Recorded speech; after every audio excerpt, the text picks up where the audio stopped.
Good evening everyone, it's Mike here again with the latest part in my Dark Souls playthrough, and this is Lost Bastille.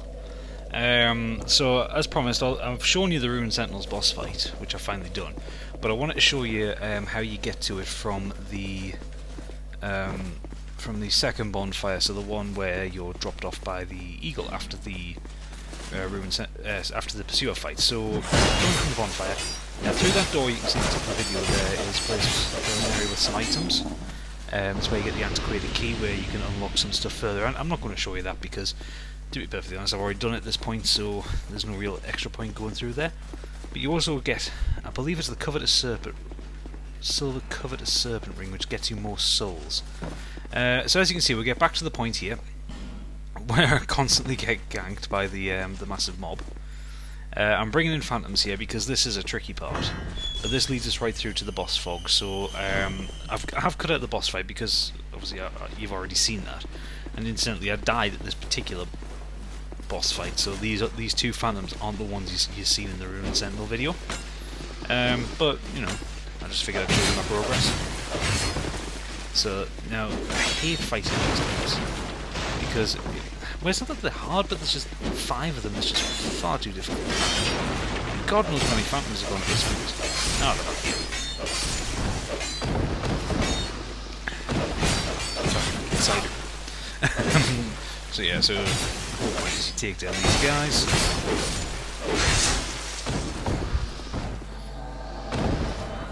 Oh, my second phantom appears here.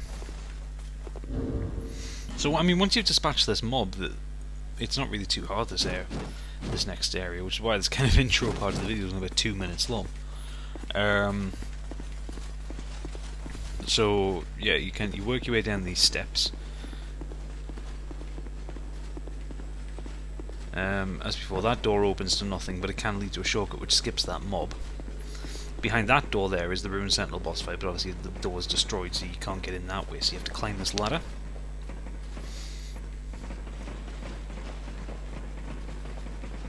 When you get to the top here, there is 2 guards, which are easy enough dealt with, especially when there's more than one.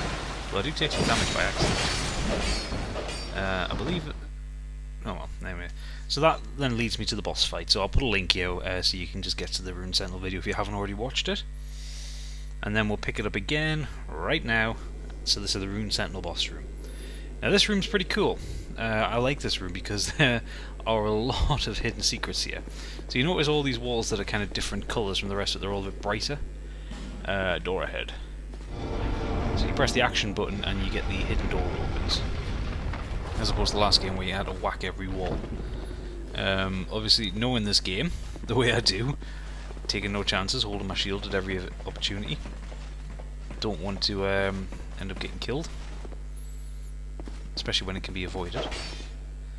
Obviously checking if it's a mimic. I still haven't found a mimic, actually. I've been at... Obviously the point I'm at the game is much further than this now, but I have been in an area where there's supposed to be a mimic, but I've never found it. So at this point I just kind of hug around the wall and try and trigger every secret door. As I say, it's these walls that are kind of, they're a different shade to the rest of them. So you get an item in here. Still checking, still paranoid. Rubbish.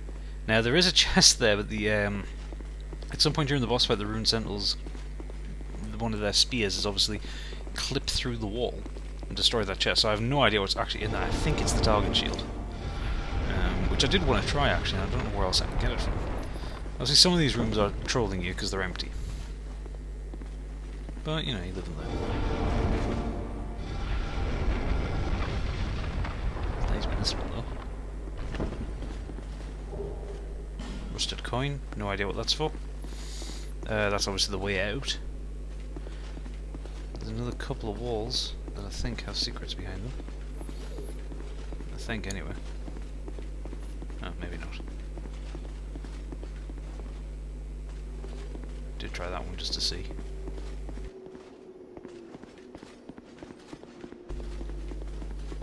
So now we can progress with the level here. So come out the exit, there is a bonfire close to here, but obviously I'm not taking any chances. last thing you want to do is take a chance and die and then have to work you all the way back. Granted, the boss is already dead, but also when you see a blood stain, you're always overly cautious.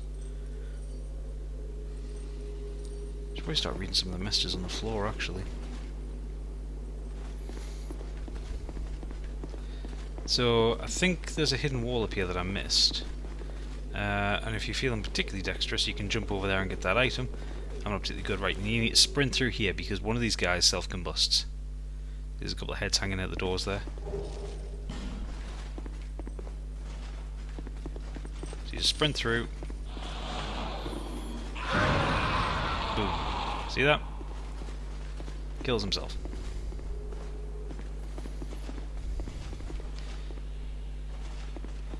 So, explore this place. Looks, to be fair, it looks a lot like one of the bonfire rooms in Anor Londo, the one you find Solaire in. To be fair, it's a big room full of tables, so it could be anywhere really.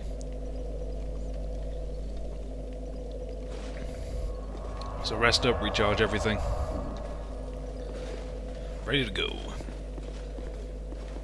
You'll notice about this point I've changed my armour as well, so I'm now wearing the Drang Lake armour that you get after beating the Pursuer.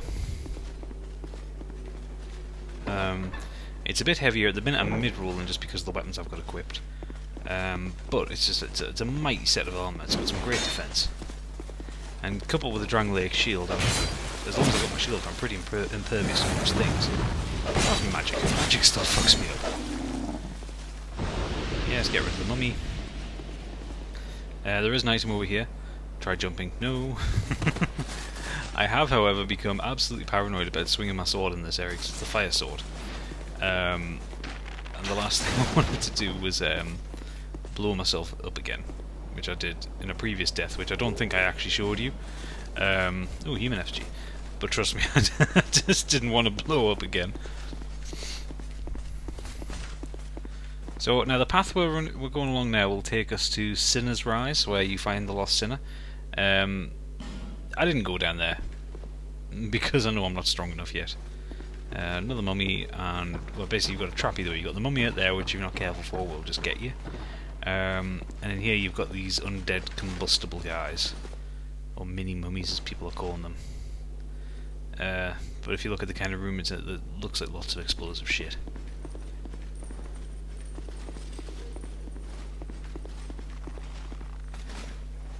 Kind of ran out there because I was half expecting them just to instantly explode and take the room with them. It didn't work like that.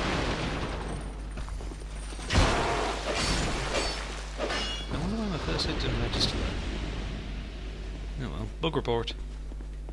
I think I need a key to open that.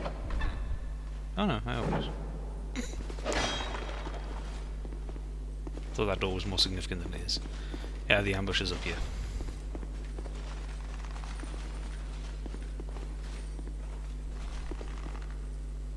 Try luring it out. So there's 3 of the combustible guys behind the second gate there.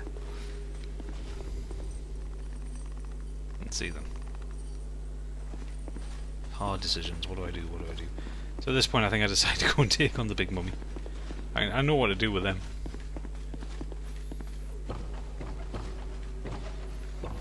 But alas, there's no progress to be made down this way. Some items to get though.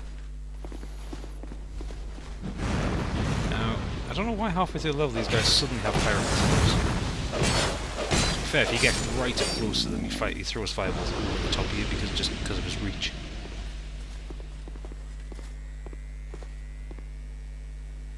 Fire rolling, then left. No, thank you. Yeah, there's an item over here. Item, therefore, right. The way people construct messages in this game. Flame butterfly. Really handy little thing. It allows you to light a torch without there being a torch. There's a multitude of dogs down there. You can get into that area using the antiquated key, as far as I'm aware from the guide. Again, I haven't been there, so I don't really know what's down there. Apparently it's worth your while, but I don't know what's there, so... I haven't been there, I don't plan on going there. Right, now this is where the level, I mean, the level wasn't difficult enough already. This is where it gets a bit harder, because these groups of exploding mummies are really difficult to deal with. I've noticed this game focuses a lot on mobs rather than kind of one-on-one fighting. So I'm tempted to get a greatsword with a sideways swipe, and that's going to be the best way to deal with some enemies. See, there's 3 of them.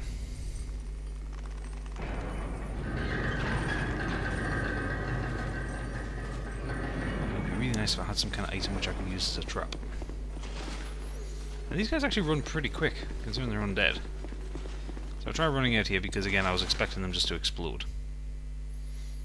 So they start off kind of ambling and shambling towards me.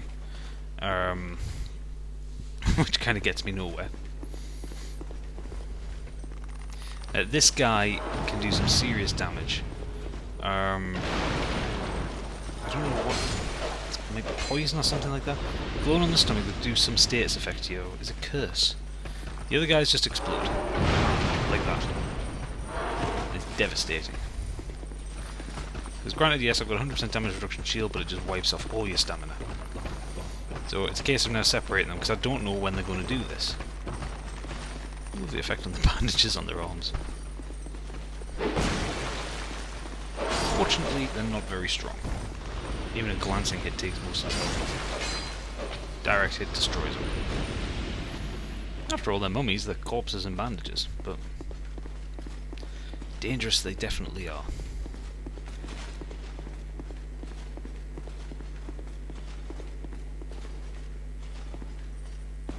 As you work your way into here, I believe there are some more. Yeah, so this area's got a load of urns in, and you'll kind of get ganked by them.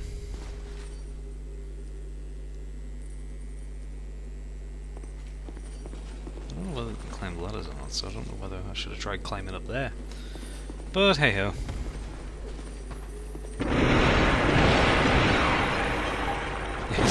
You find out that they're there. Ah, they pop out of the urns, that's it.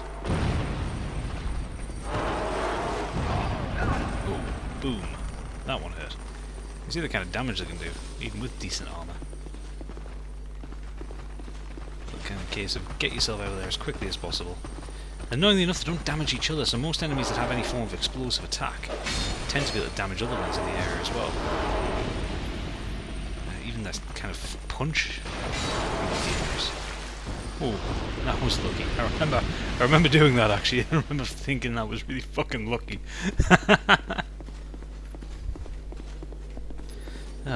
Cat's in the room and causing chaos. I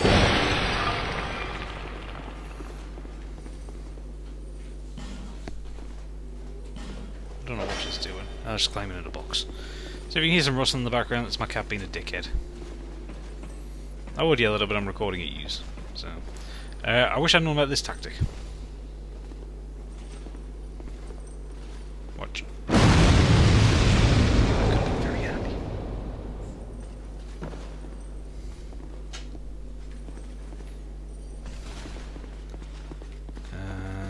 There's nothing in there. I think that's where some enemies were.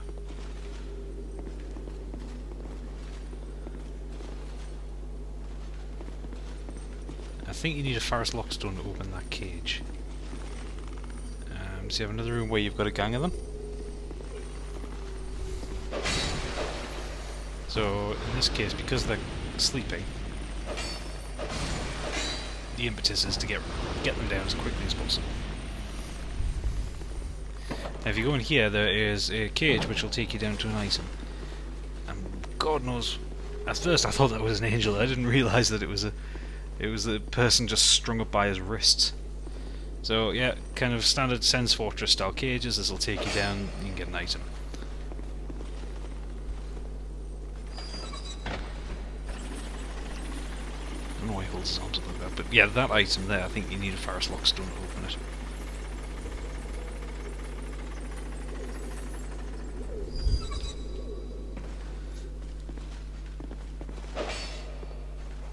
Again, check if it's a mimic. I was standing on the wrong side of it, because I'm a dick. With a dusk herb. No idea what it does. Yeah, I don't think it's anything I would actually use at the minute, because I'm not using any magic, or pyromancy, or hexes, or anything like that. Give me a sword and a shield, baby.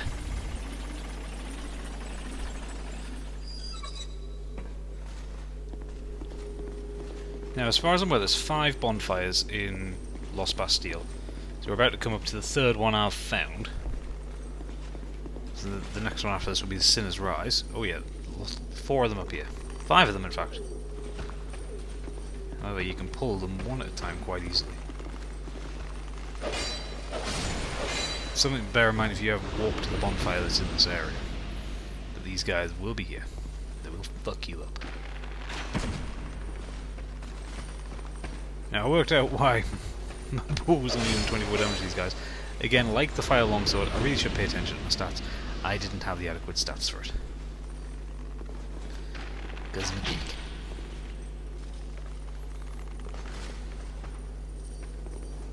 Come on, triples. So just 2 more.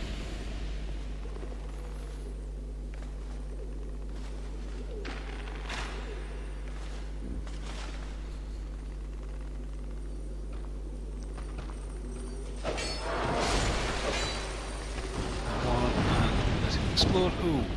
Yeah, so it does some sort of build up there.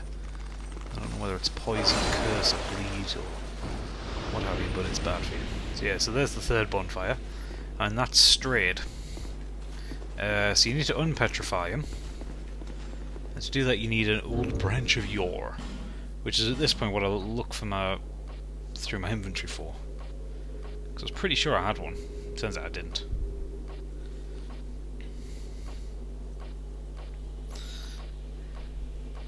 I've got a fair few. I need to start organising this thing. But the Strayed is the blacksmith who you can trade boss souls for, so he's an important one to get actually. Seems I've got so many. What's that? 8 boss souls at this point. Yeah, 8 boss souls. And I've uploaded 7 boss videos. How the hell does that work? No, I've got 7 boss. Oh god, I'm so tired. I'm such a dick. Sorry about that. Yes, I've got 7 boss souls. I've killed 7 bosses. So no, I don't have the necessary item there. You like that bonfire, you can warp straight to him, deal with him, sorcery. Think carefully. So at this point I decide to open that gate and investigate. And this is how you get to Sinner's Rise.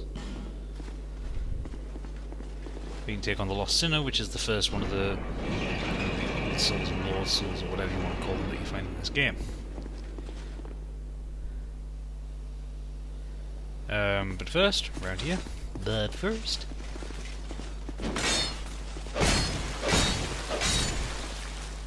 of him, and we have 8 life gems, which at this point I've used up most of them. And pay attention, folks, because I didn't spot this. Boom, dead. And I'm gone. So I'll leave you on a death. So thank you for watching. Please do subscribe. The next video will see us taking on Harvest Valley. But yes, thank you for watching and have a good evening.